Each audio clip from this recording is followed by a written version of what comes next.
Welcome to David Bradley Show with your host, David Bradley.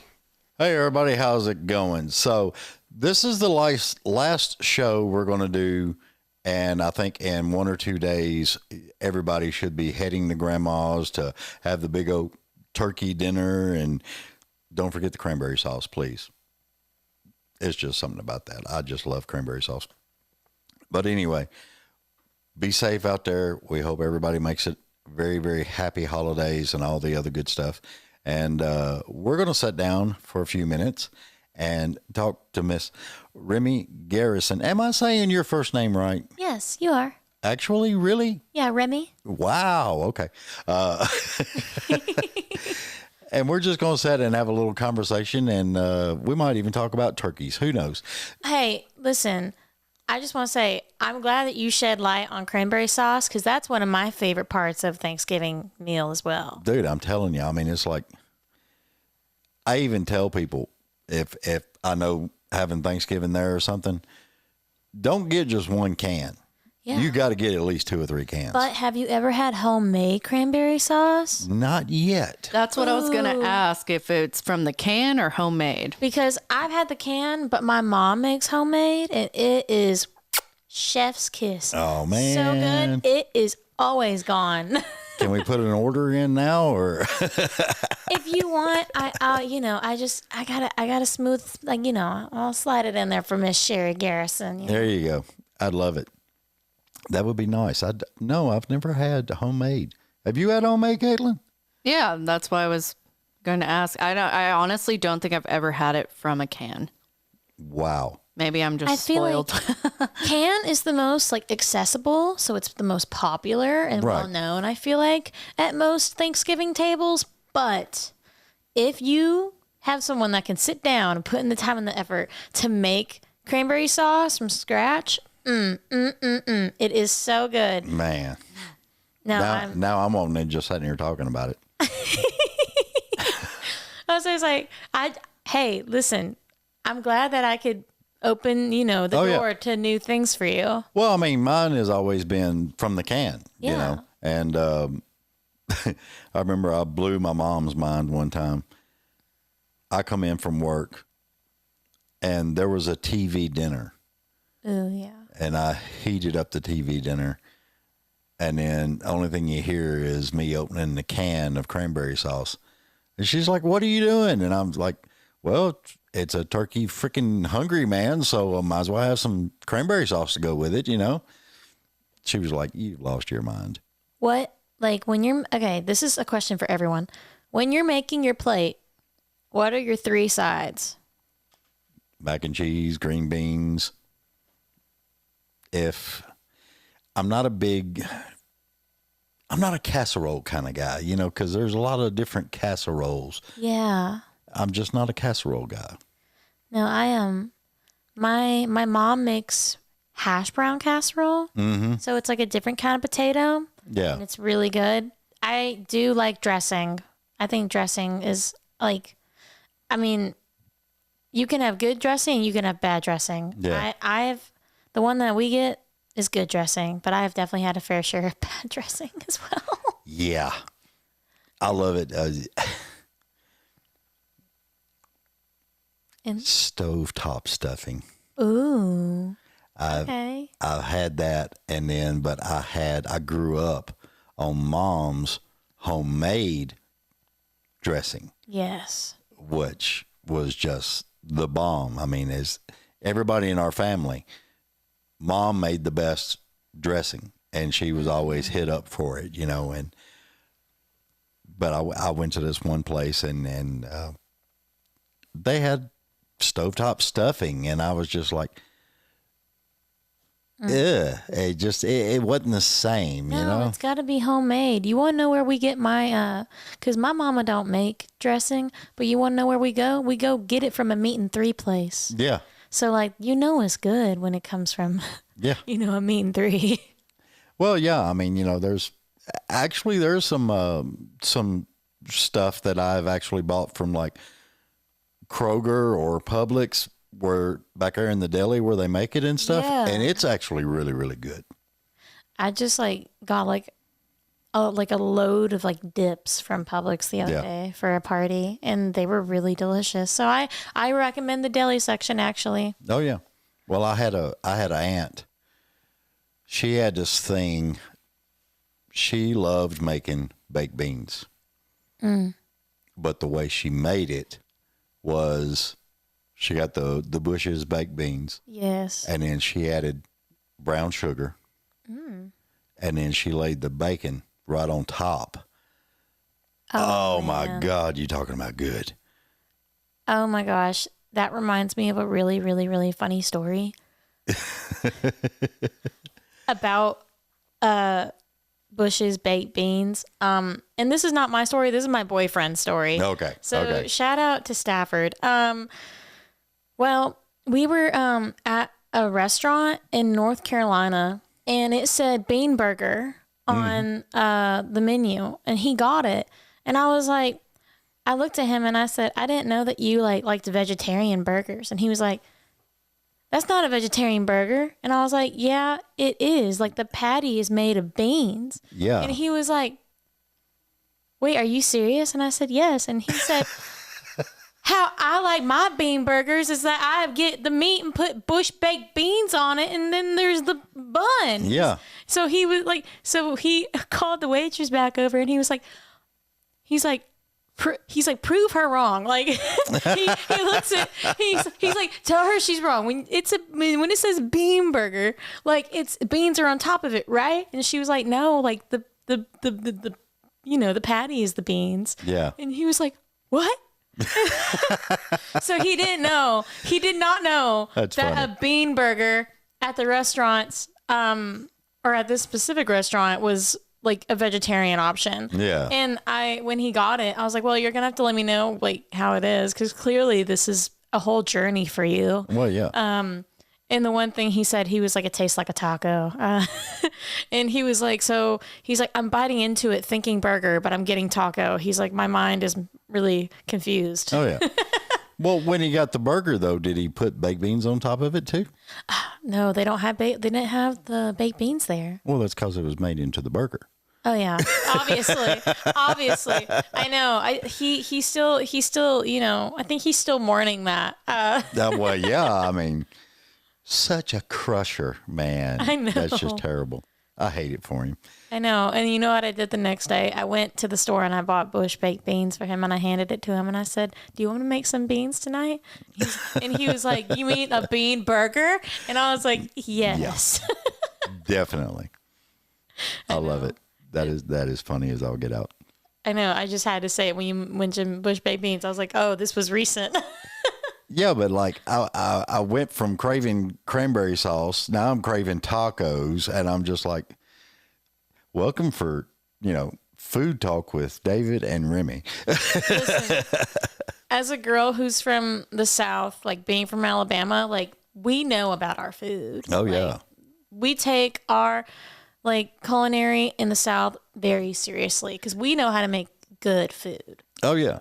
And that's something that I've always said to a lot of people. It's amazing. If you travel the country, you can tell where the better food is. Absolutely. It's like, well, as an artist, you go on tour and stuff, and some of the places y'all eat, is either provided by the stadium or a caterer or, and it's like, what culinary crap is this, Yeah. Like, I think the thing that like I'm just so Southern about is that I want to find the meat and threes, and I want to find the hole in the walls that all the locals love. Like, I don't want to go to like the typical popular places when I go visit a place. And to me, they have the best food, like best hospitality. And you get to hear the stories of just like this like place that you're going to. But like, I'm also just big on food with people because I love to break bread with people. Yeah. Because I feel like it's a love language to feed people and just, make food for people. Yeah. And be like, I went to all this effort of making this for you, and I want you to enjoy it and your tummy be full and have a nice night. Like that's such a like Southern thing for me, but like it's just how I was raised, to always break bread with people that you love and care about. So that's like a huge thing for me. So when you're doing full band shows, Yeah. you're like the mama of the band. Oh gosh. I mean, am I the mama? I mean, I'm the only girl in the band. You know, my guitar players and drummer and bass player and piano player are all men. But I guess like I am like sort of the mom. Yeah. In the sense of like, you know, when we're all done playing, I'm like, hey, y'all want to go grab something to eat? Or like we grab food prior. Yeah. Just because, I mean, we also just like to hang out. Yeah. Like, my band, my team, like they're all my family. Like I literally am actually I was about to text my band in their group chat and say, hey, anyone want to get together at sometime in December and just go grab like burgers at Jack Brown's and just hang out? Like, yeah, kind of like a little Christmas thing. Yeah, like a little like just the end of the year celebrating all the things we've done together, you know? Because whenever I get time with them, I always just want to make it super intentional. Yeah. So, yeah, because I've actually talked to a lot of artists that are female, and they go out on the road and they're doing the band thing and everything else. And it amazes me. Y'all are writing the songs, you're doing this, you're recording, you're doing shows and everything else, but you still take that time to make sure the people that are important to your music and everything else, you make sure they eat, you make sure they've got exactly what they need. And it's just, I think it's a great thing. Listen, they also make sure I got what I need. Like, well, they got to take care of you, you know? Absolutely. Literally, like, this is an exclusive first story of what I'm about to say. So when I just played in Clinton, Alabama, I was opening up for my really amazing friend Maggie Baugh, and I love Maggie. She's so much fun. She's like wicked talented. It's stupid all the talent she possesses in her body. And I love her so much for it. Yeah, it almost makes you go, I'm sick of you. I can't. How did you? I just watch her in awe every time I get to see her do one of her shows. And I'm so blessed and grateful that she had me as her opener for her last show of her Entertainer's Heart Tour. Right. And I had like this outfit where it was an oversized jersey and tights and boots. But I forgot a very critical thing. I forgot pants. I forgot shorts.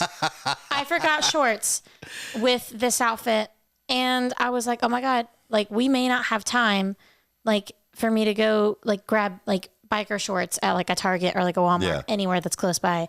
And my sweet drummer, TJ, went into his bag and he was like, you can wear my boxers. And I just thought it was so sweet and so funny. And I looked at him and I was like, okay. And like literally like I grabbed them from him. I actually didn't end up putting them on. My mom actually went and got like shorts from Walmart.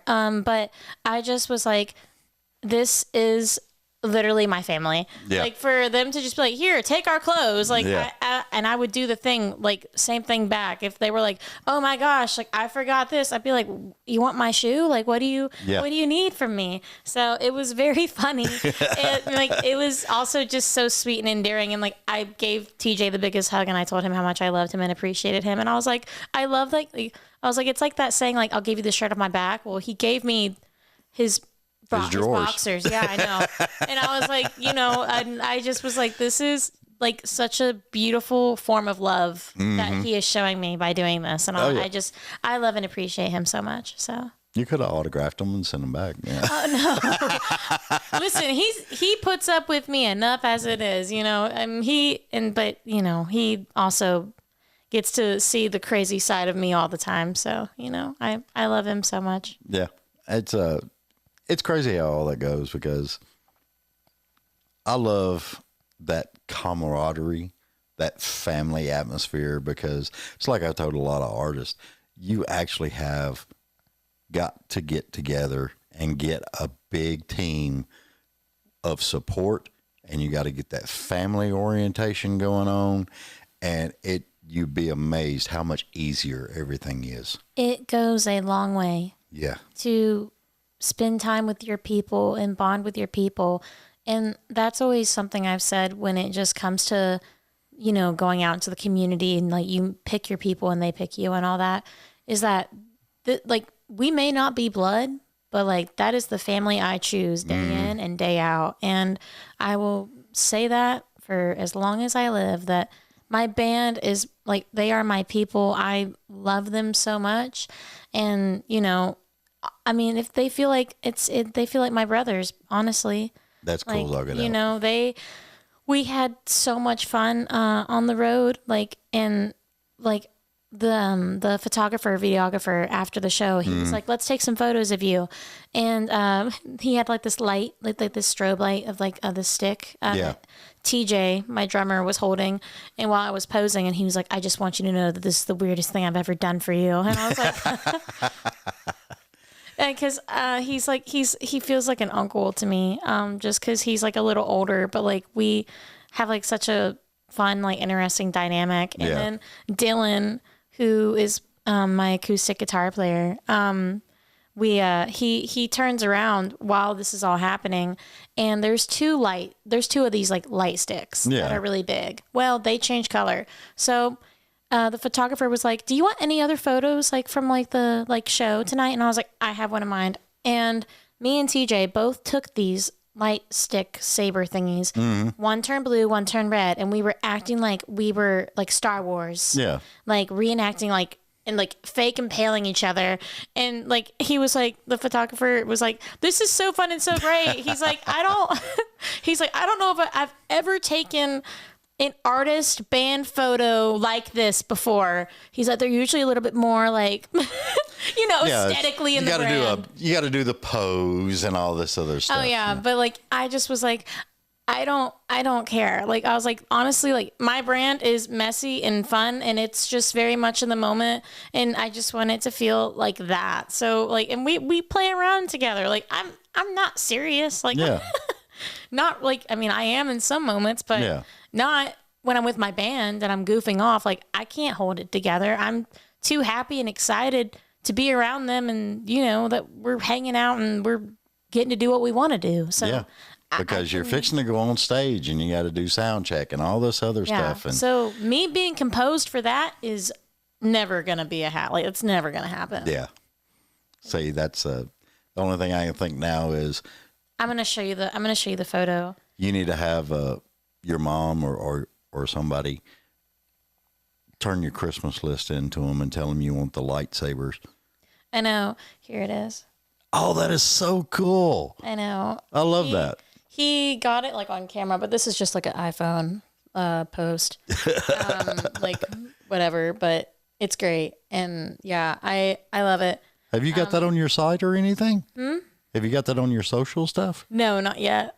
Girl, you got to. That is so cool. I know. I'm gonna post a little recap, little photo dump from the Clanton show. So, yeah. It was so much fun. That'll be awesome. I know. So that was definitely one of my favorite moments of the night.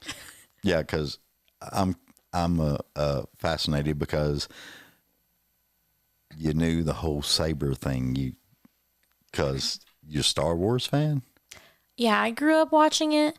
So I know like everyone. Like I'm more of a Harry Potter fan. I love Harry Potter.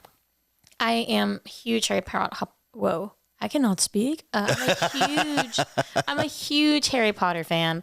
But my boyfriend is the biggest Star Wars fan. Our first date was building a Stormtrooper Lego helmet together. Dude. Even though like we only put one piece together, he started working on it over FaceTime because he lived in Georgia at the time, but now he's here. But he started working on it over FaceTime, and I was like, well, when you come up to visit, like bring the helmet and we can build it together. Yeah. And he did. And he brought it. He was like, Remy, I've been stuck on this one piece forever. I can't figure it out. And I'm like, okay. Well, I take one look. I'm like, okay, you're using the wrong piece. He's like, no, I'm not. I'm like, yeah, you are. It's not this black piece. It's this one. Yeah. And then I did that and it fixed it. And he was like, What a woman. I mean, he was like, I'm keeping her for the Lego sets. Like, I was like, that's why. You know Jet Jerkensmeyer? No. You got to meet him. He is awesome. He's an artist, but he also does like voiceover work and stuff. And I think he was in a cartoon and all kinds of stuff. And he has got to be one of the biggest. I would say the biggest Star Wars buff that I had ever met. Oh, okay. So. I mean, he even said on this show that, Star Wars is the greatest. He would fight anybody that said different. And I was just like, dude. Well, it sounds like Stafford and him will be a match made in heaven. Well, yeah. Stafford needs friends up here, so I'm down to introduce. Well, it's because I was fortunate enough back in the day. I went to the theater when Star Wars first came out. It was huge. It was big. A girl I was dating, her younger brother had every damn piece of Star Wars stuff that you could get back then. I mean, it was just huge. And I really wish that he kept all that, because there's no telling how much that shit's worth. Oh, I mean, especially now. Yeah. Like, and no, I love just seeing people be so passionate about those big projects, Mm-hmm. I mean, like Star Wars was huge, and I think it has every right to be. Yeah. Like it's so insane. And I mean, I always love Chewbacca, but like just because he can do like whatever it is, like the little noise. I can never get it right. But like, well, you're kind of a couple of octaves I know, up. it's like it's got to be a little lower. But yes, that was actually really good. It's like, I know, I can't do it. I got to add. I always loved it when Chewbacca and Han were arguing back and forth. That was so much fun, because you couldn't understand what the hell Chewie was saying. No, but like he knew. Funny. But like it's funny. Yeah, it's funny. Like I love like there's like bits and pieces of just parts that like it's serious and it's funny. Like it's just such a great like it's a great story. Yeah, it really is when you watch it all. And like I just said, I'm a huge Harry Potter fan, mm-hmm. so I love that story too. Like that is one of my favorites. I love it so much. I found this cute little stray cat who is gray and white, and I named him Dobby. So, and ironically, the first week I had him, he got stuck in a closet, and I had to get help to get him out of this closet. And when I finally got him out, the first thing the person said to me that was helping me was, "Dobby is free." I was like, yeah, he is free. He was like, he can roam the house again. I was going to say, you could have probably got him out of the closet if you offered him a sock. I know. I should have done that the first time, but then he would have truly been free. But all my socks were in that closet, so I didn't know what to do in that moment. Go buy new ones? Like, I don't know. That's crazy. With as many artists and everybody that I meet, and the lovers of Star Wars or Harry Potter or something like that. Honestly, I've thought about just calling everybody and go, hey, this weekend we're doing a marathon. Yes. And just everybody come hang out, pizza, popcorn, and just chill. Yes. And just relax. And that kind of takes me back to the Rocky Horror Picture movie, where people in the theaters were doing the reenacting stuff and singing along. And I just loved all that stuff. Rocky Horror Picture. Oh, man. A lot of people don't even understand that is actually what broke Meatloaf into the music industry. Yeah. I was about to say, I was like, yeah. No, that's another great example of just like, oh, wow. Yeah. No, that's a trip down memory lane for sure. I haven't watched it in years, but as soon as you mention it, it just takes me back. Yeah. And I'm like, Okay, I'm going to be watching that after this. Yeah, because I mean, you could not watch it for 2-3 years, and then somebody will say something, and immediately in your head, certain lines come up, things that happened, and it jogs the old memory bank, Oh yeah, no, I want to go watch it now. And now I officially have plans for after this, There you go. and it is to watch that. Yeah, it's a damn good movie. It's all kinds of fun, and that's what I like about a lot of musicians now and artists. They are making it so much easier for like y'all's music True. to get into movies and stuff, And I think the biggest part that I love about it is I think it all derived from Yellowstone and Yeah. Landman and all that other stuff. I mean, Yeah, I think Yellowstone was really big and important for Lainey during that time. yeah, Laney and a bunch of others. And Sync placement is really starting to look for, I think, artists and Yeah. they're like in songs that have an identity yeah. tied to the person. So I think that's really important. Well, that's what I liked when I had Drew Taylor on. And he actually had got one of those sync licensing for his music. And I was like, dude, that is so cool. Because when one or two artists get it that everybody knows and everybody, they can actually, hey, Drew, how did y'all do this, man? And then one tip in one hand and there you go. You can get that little lead in and get you hooked up, Yeah, and sync placement, like it can, like if you get placed in a show or like a movie, like That's huge. you could, yeah, it's huge. It's huge to get your music heard at that, just capacity, and also, I mean, music is not cheap. Even though we have to work day in and day out to make this, happen. Yeah.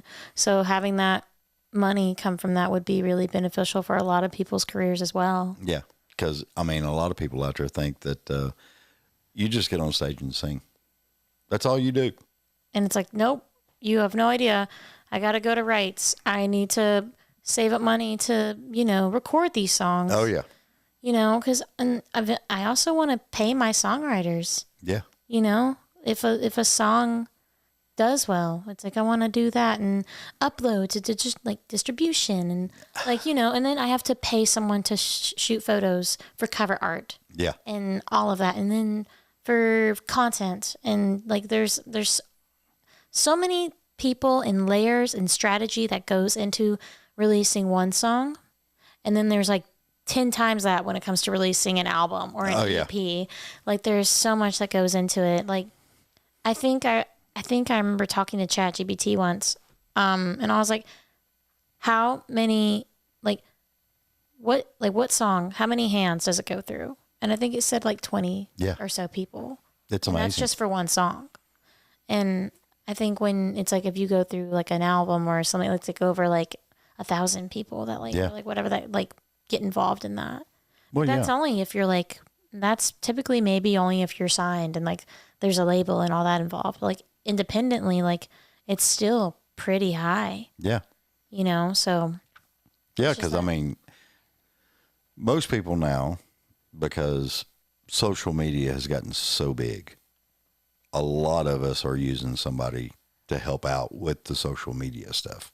Yeah. And if you're like me, I got somebody that handles the social media stuff, but I still check messages and stuff like that, Yes. And it comes kind of overwhelming with all the things that you factor in and have to do. You have to follow through on this and that. And, then if you do vinyl, you got the company sending you samples of what color you want your freaking album, you got to choose through all that. And it's insane the amount of time that goes into it. It's time and it's money. And, the one thing, like, I always like say, like, you can never get back time, and like money is like, it takes forever to make. So, it's just like, you got to be really, it has to be thought out. It has Yeah. to be very intentional, and you just have to make sure that you're making the right decisions and the right calls. Yeah. And then hope that you actually made the right call. Yes. I'm gonna say, unfortunately, there have been quite a few situations and scenarios where I can say I did not make the right call, and I'm like, I can't get that money back, and I cannot get that time back. Oh, there's been a time or two I went like, yeah, that's a boo-boo going to hurt. Yeah. And I'm like, well, I guess I lived and I learned on that regard. Oh, yeah, exactly. You have to. I have to. But it's, it's all just, you don't know what you're doing. Like, I feel like in the beginning, I feel like even the people that have been in it forever still don't know what they're doing, because we don't know. Like, social media is so interesting because it has really changed the way of music, but at the same time, like, we're trying to move away from it because we don't want it to be the thing that picks and decides artists and music and songs. But, we're always constantly throwing shit at the wall and seeing if it sticks. And because, one thing that I've heard about a lot recently, people are like, you don't have the song, like, you need the song. And it's like, I don't think anyone knows what the song is. The weird part about it is 9 times out of 10, and this is just what I've noticed, the person that's standing there telling you, you haven't got the song yet, you need to find that song, is a person that ain't ever sung a damn song in their life. They've never wrote one. They don't know a damn thing about it.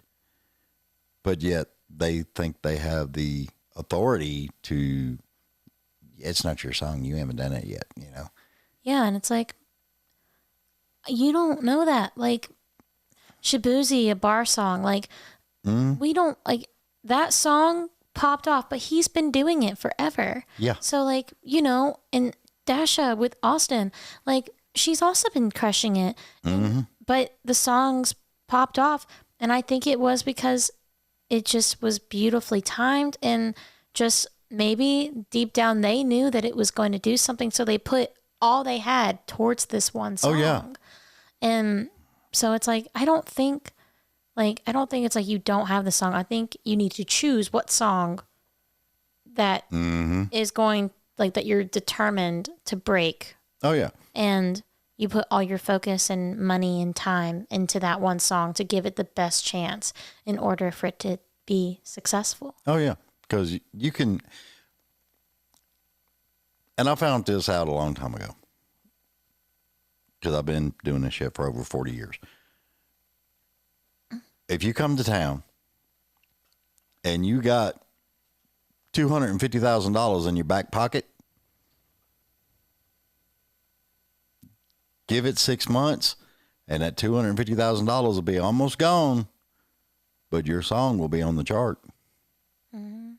It's weird, because you got to talk to the right people, and you got to spend the money to get this song out there, and you got to get it heard, because radio airplay ain't cheap.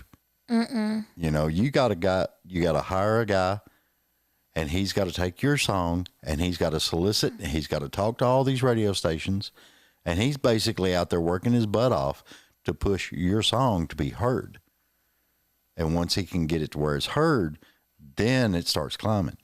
And if he does everything right and everything goes according to plan, then you can actually hit the chart, and you can actually be your song.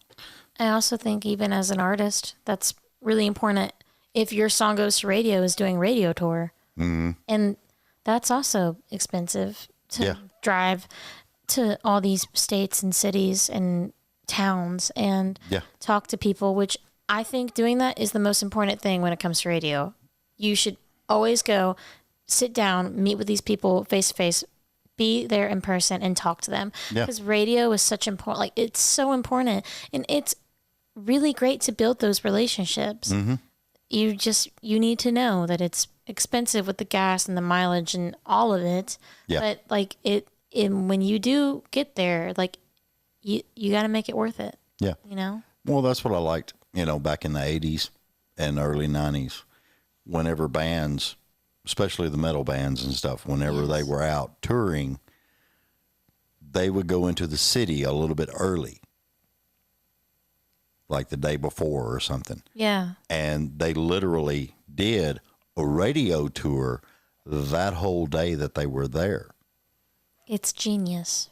And then the next day, the stage is set up, everything's done. Then they could do sound check, take a little bit of break, relax, maybe see a little bit of the city. And then later on that night, they went on, you know? Yeah.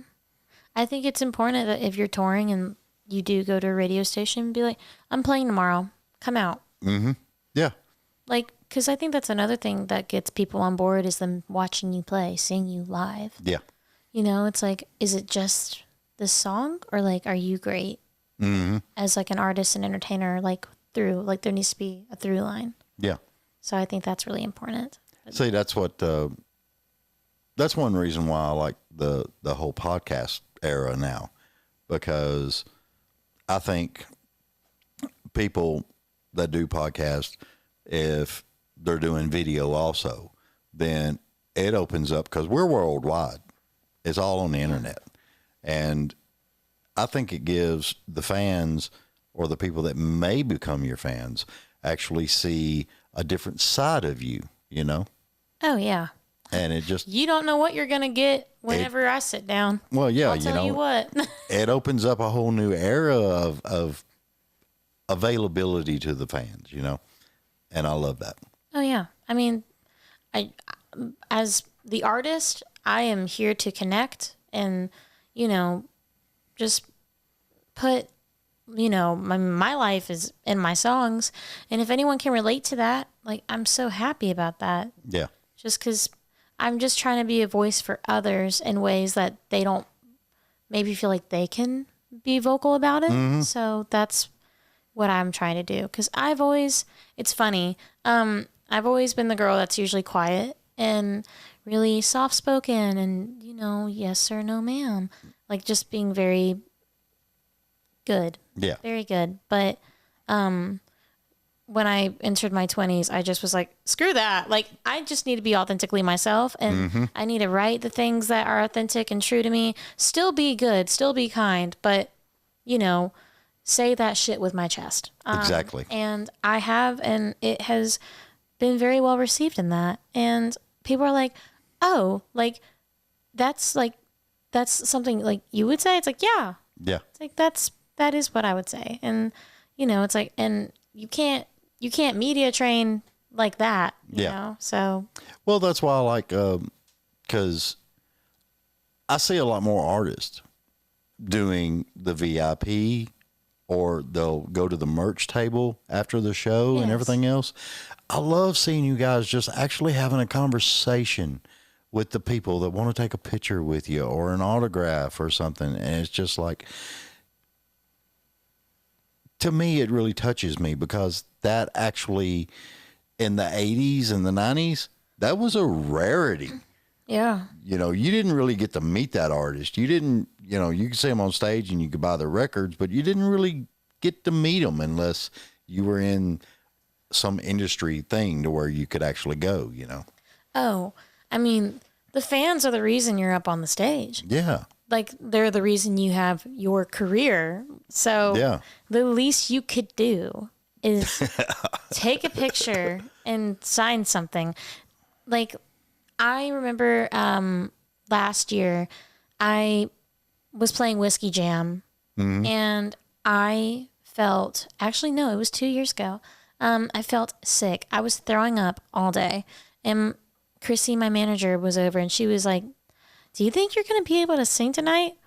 And she's asking me that while I'm like in the fetal position on the ground. And I'm like, I'm like, I got it. And she's like, are you sure? I'm like, yes. Like, I couldn't keep down anything. Water, even nausea medication, couldn't keep it down. I was like, okay, clearly I have a bug. But I was like, I'm playing tonight. Yeah. So I did. I got up there. I sang. I did not throw up. Thank God. And after that, like, Chrissy was like, you can leave. Like, you don't have to stay around for anyone. But I saw a lot of people that came out to my show that night. Yeah. I didn't have a fever. I was just puking. So I stayed until the bar shut down, taking pictures and talking to everyone that came. Oh, yeah. And Chrissy was like, "You did not have to do that." And I said, "I did. I did." Even with me feeling absolutely terrible that day, I was like, people came out to watch me. They drove however long. And I know I feel sick. I let everyone know that I was sick, that I was talking to. I was like, by the way, like, I was like throwing in the bathroom before I got up on stage. Yeah. And they were like, "Oh my God, are you okay?" I was like, "I'm a lot better now that I'm here." And I just wanted to spend time with everyone. Yeah. Like, and that's just part of it. Like, you know, I got such like, you know, when you're playing, like, you get an adrenaline rush. And I think that is honestly the reason of how I got through all of that and continued to get through all of it. Even after the show, because you usually don't come down for like a good few hours. Like, I'm usually really wired. Like, I'm not tired after shows. And I think that's why I was able to talk to everyone, and I stayed till the bar shut down. And they were like, "Okay, wrap it up. You got to leave." I was like, "Okay, like, one more picture with this person and then I will leave." But it means the world to them. Of course it does. You know, and that's what blew me away about back in the day. You know, it was like managers and stuff kind of tried to keep the artist away from the crowd or the, you know, any fan or anything, you know. And then when the whole shit, I'm trying to remember the damn name of it. What can I do to help? It blows my mind. I blanked, totally blanked. Really? It's CMA Fest now. Fanfare, that's what it used to be. Back in, I mean, that started back in the 70s. And that was a big thing because people could actually go and meet the artist and have pictures taken and all that other stuff. And but on the rock side, you know, everybody was like, "No, stay away," you know. And then you hear about, you know, TVs thrown out of the window of hotels and all kinds of stuff. So yeah, you can't do that now. TVs are so much lighter. Also, like, that's like a pretty penny. Yeah. You know, I don't. I'm glad that I could say that I've never thrown anything out of a window. Yeah. You know. Well, I mean, you know, there was hotel rooms totally decimated. You know. Couldn't be me. No, I couldn't do it. It would drive me nuts. Those people work so hard. They work hard to. That's what I would be do. thinking of. You know, it's like the girl that comes in and cleans the room and all like, that. I would be like so sad for them. Yeah, like, honestly, I usually try to make the bed like for them. So, like, you know, just to make it easier, even though I'm probably making it not right, because there's probably a specific way they do it. But, like, I at least try to keep it tidy and nice. Yeah. Whenever I'm like at a hotel when I'm traveling. So, you know, but yeah, I mean, I appreciate the rock star life. But, I don't know if it would be for me in that regard of like ruining things. It wasn't for me. I mean, the after show parties was kind of fun, but yeah. Oh, I mean, yeah, like if you're just like going to party, like count me in. Like I love a good party. Mm-hmm. Like, you know, since this week has been CMA week. Mm-hmm. So I mean, I went to the Broken Bow party at Brooklyn Bowl, and it was so much fun. Cool. Yeah, I thoroughly enjoyed that. Also, like Empire had a party. Like there was so many parties this week, and I could not keep up for the life of me. Oh yeah. Well, I mean, it's people that I knew that went and everything else. It was just the traffic, the people. It was huge this year. It was huge. I love how big country music has gotten. I love seeing people get so excited about country music because honestly, like, it's such a cool genre. Mm-hmm. Well, it's, you know, I've had people from England and Australia and where was he from? Ireland? No, Scotland. And it just amazes me that you don't really see that country thinking that there would be American country music in it, but it's just amazing at how huge that is actually hit in a lot of countries that you never would have thought that would have been in there. Yeah, honestly, whenever I go to my Spotify, because like my analytics, because I can see on the back end, man, Australia, they really like my stuff. They get down with it, and I'm like, okay, gonna have to go down under. Yeah. And it's Gonna have to pop on over. I don't care who you are. You gotta lend it to Keith Urban. Oh, absolutely. Because, he opened that up so much. It is crazy. Oh, yeah. He's definitely a big reason for sure. I love just sitting there and watching him play a show. And the lead guitar stuff that he does is just phenomenal. He is an insane talent. Yeah, I saw. I hate him too. Oh my God, no! Could never hate Mr. Keith Urban. Oh, I say it in jest. Oh totally. yes. He is so cool, and I watched him play Nissan for CMA Fest last year. So good. He's just so good. Yeah, it's crazy to see him just go round and round. Oh, yeah. Like he pings over here and then over here, and I'm like, okay, this is so fun. What I love is his stage presence. Yeah. That whole, he's pinging here, he's pinging there, he's walking here, he's doing this, he's doing that. It's like he makes it a mission to look each person that he can see in the eye while he's performing. And I love that. Oh yeah. No, he's fantastic. I think a lot of people could take some good points from him on that. Yes, absolutely. He's an entertainer. Oh, yeah. You got to be an entertainer. You got to be entertaining. Yeah. I just, someone who's not country, but I just saw their show. Sabrina Carpenter was in town. I've loved her music ever since her first album ever came out, which was like in 2015. Yeah. But so like I've always been a fan, but I went to watch this show and it was absolutely genius. Mm-hmm. It was insane. Like her whole brand is very like old, like, like 70s, like, just like with the sound of the music. Yeah. And I don't know how much you know about her, but,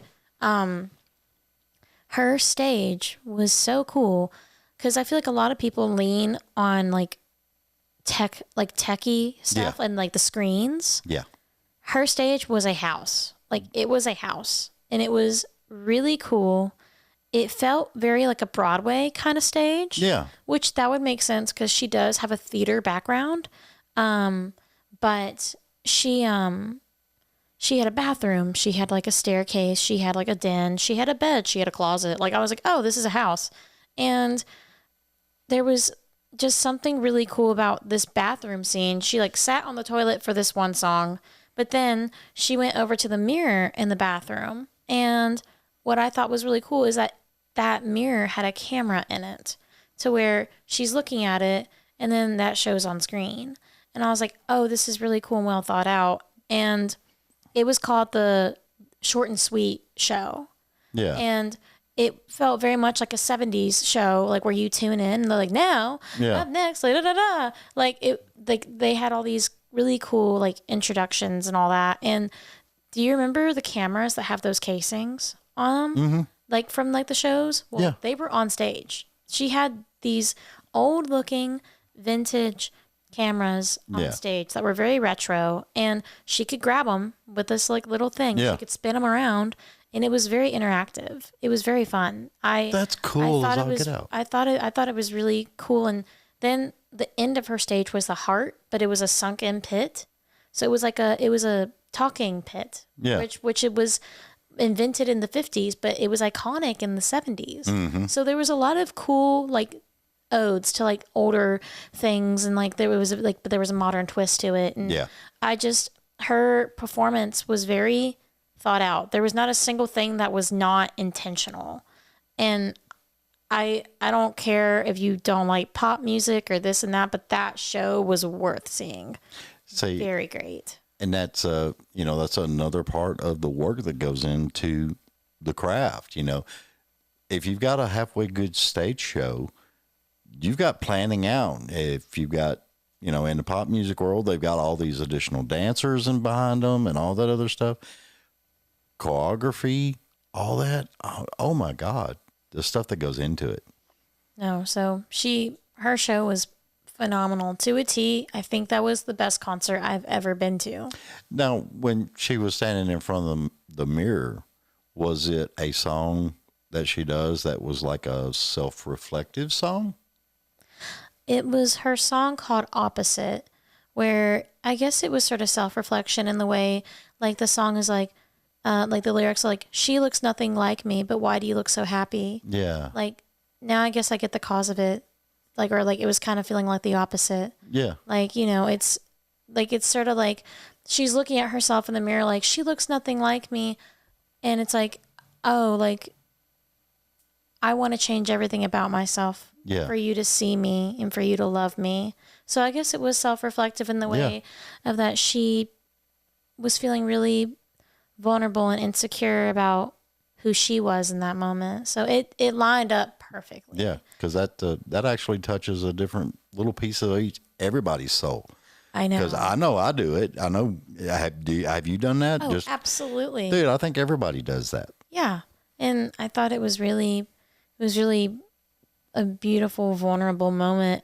And I was like, how genius that there's a camera in this mirror. Mm-hmm. And we're seeing her do that, but then the other perspective is right there. And I was like, it was genius. Man. No, she was. I wished I'd have went now. No, that show was insane.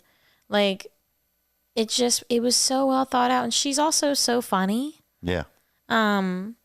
Like, I think one of my favorite things during the show, she was like, because like her whole thing is that she's sort of flirty and funny. Mm-hmm. She was like, okay, guys, I have like a serious question for y'all. And she was like, I don't know if it's too soon to ask. She's like, but like, does like anyone live on Pretty Girl Avenue? And like, then like it kicks off into like her house tour song. Yeah. And I just thought it was so fun and sweet that she's like, I have like a really serious question. She's like, I don't know, it could be too soon. And like, I was like, oh my God, like she's just so funny. Yeah. Like her comedic timing of everything, like, cause she would let it just breathe for a little bit was very funny. She's like, she's very funny. I it's like something about those little breathe moments when somebody does something, Yeah. Really kicks it off. Yeah. I mean, I'm not going to do the space on a podcast because keep in mind, there was like an audience that was like, tell us, and like she, even at one point she was like, are y'all bored? And like we were all like, no. And she's like, oh, she's like, well, if y'all were bored, I thought like we could play a game. And then and then everyone started shouting, we're bored. Like, yeah. And then she's like, oh, you are? Do you want to play this game? Like, it was so funny. That is cool. It was fantastic. It really actually sounds like a unique experience. That's what I really like. It felt like a slumber party. Yeah. Like it genuinely did. It felt like we were all at her house having a slumber party and just getting to dance and have fun. And I was like, this is so wild. And I mean, yeah, it was so funny that she's like, are y'all bored? Like, I'm like, excuse me, we're at Bridgestone Arena. Okay. Yeah. We're so bored. No, she was great. I thoroughly loved her.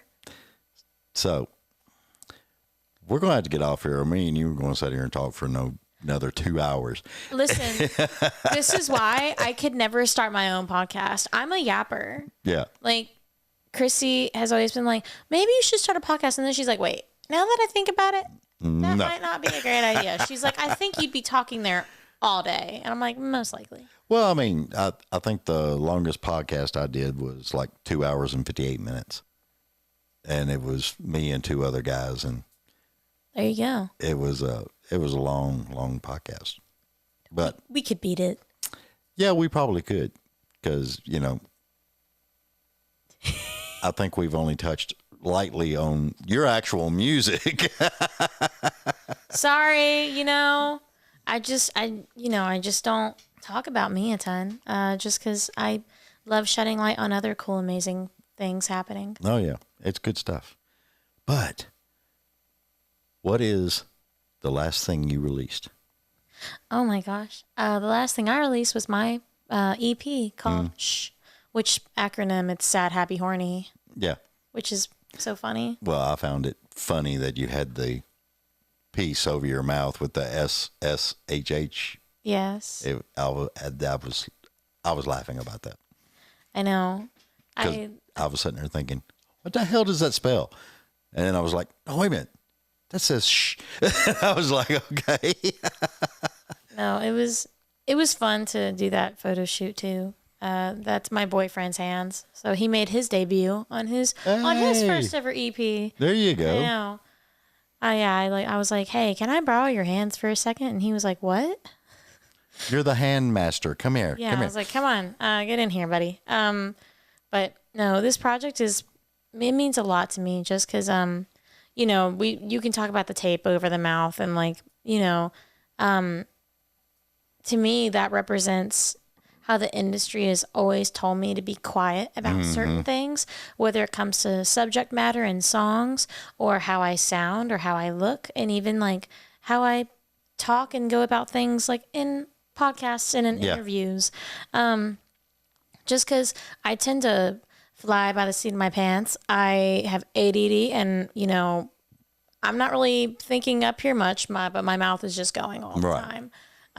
So I think that's like a reason why I did that cover art, just because I've always been told to be quiet, and I'm just like, okay, but I want to do the things that I want to do. So Well, see, that really sort of what clicks that now. That I love it. That's Thank a great you. thing to do because I hate it when somebody tells me I got to be a certain way or do this or do that. It just drives me nuts. Listen, fun fact, I was going to dye my hair red this weekend. I was going to dye it red. Why ain't you dyed it yet? Well, I've been advised to not, but I still might. Okay. I still might dye it red. Well, I mean, you could do the wash-in color just to give it a go. Maybe. And I then, was like, whenever someone tells me I can't do something, it makes me want to do it even more. oh, yeah. I'm definitely like, that is motivating. That is not, it doesn't help you in your case. Like, I love it. Remy, thank you so much for being on. thank you for having me. And now that you know where the studio is and everything is going on, you're welcome back anytime. This chair is really comfy. I think I'm just going to stay. It's a recliner. What? Yeah. Shut up. Is there anything behind me that I'm going to wall. I won't recline too far then, but No, you this is- slide forward just a little bit and then push. oh my God. You just slide right back. There you go. Do I just push it? Just push it. Why didn't you tell me this sooner? I would have gotten a lot more comfy. I know. Hey. Well, I mean, I've been threatening to do a pajama podcast, sweatpants, and just relax. You have been in sweatpants before. Yes, I have actually, haven't I? Okay, but honestly, that's my kind of podcast. Can I come back in my sweats? Sure. We'll do it. Pajama party. Pajama party. Pajama party podcast edition. Hey, we can do the podcast and then we can go watch Harry Potter. Absolutely. I'm there. Come on. That is, you're speaking my language. I know, right? Remy, tell everybody where they can find you on. Y'all can find me on all the socials, Remy Garrison and Remy Garrison Music. Possibly the recliner she's in now, because I got a feeling it's going to be hard to get her back out. Absolutely. You're going to have to send me the link to this. Yeah. I really like it. Cool beans. Bush beans. Well, you could do bush beans, yeah. Either way. It doesn't matter to me. So I was like, that'll be the new saying. Oh, yeah. It's just like bush beans, man. And at any time, if Bush Beans would like to sponsor the David Bradley Show. We have the perfect story for it. Exactly. Bean burger, man. That's all you need. I love it. Remy, thank you so much for being on, hon. Thank you for having me. I hope to come back. Oh yeah, you're more than welcome. Bring a couple of guitars next time. Okay. I was like, we'll jazz it up. We'll do something. I mean, hell, Jet told me that I needed to get 2 or 3 people together and just do a write a song podcast, That would be cool. and just everybody sit around and write a song. Absolutely. I think that's fun. I don't know what the copyright would be on that, but yeah, we'll look into it. I was like, maybe the copyright, you got to probably have have it all figured out before you release the episode. Yeah, exactly. So it'd be cool as all get out. All right, everybody, please have a great, safe Thanksgiving. Me, Remy, Caitlin, and everybody else that helps me with the show, Brooke, Nicole, Julie, we want to wish everybody a happy Thanksgiving, and we love y'all. Be safe out there. Mean it. See ya. Bye.